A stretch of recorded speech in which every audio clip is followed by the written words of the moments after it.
My name's David Schlachter, and I'm from Marin County, California.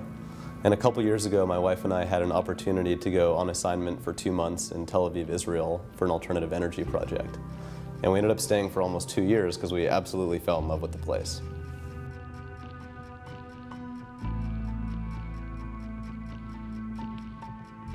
One morning I was surfing in Tel Aviv, and I met this guy in the water named Shlomi Alizeh. And we got to talking, and it turns out that he's a second or third generation shoemaker. And I thought that was pretty interesting, so I asked him all about making shoes and his business. And it turns out that he's the guy who designs and makes sandals for Apollos, this brand in LA that I'd known about for a couple of years.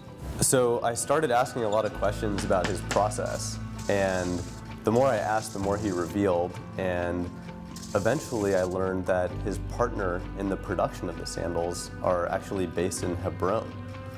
And when he first said Hebron, I almost didn't register.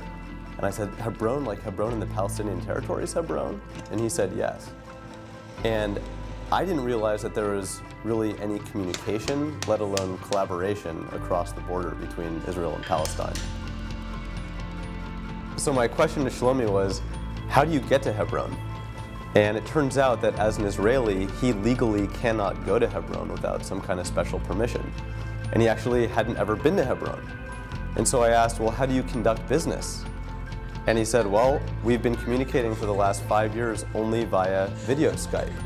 And there's some way for the goods to actually get across the borders, but he hasn't gone.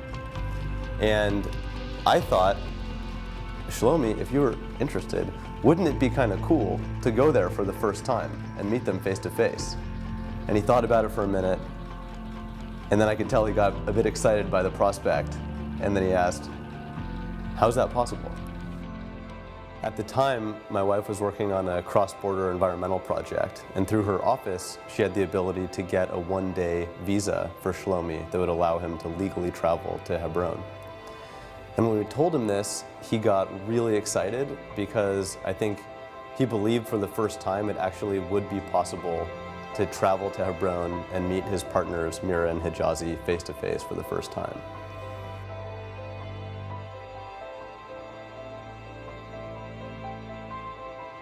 يوجد تعاون بين الفلسطين وإسرائيل وبين أبوليس in Los Angeles.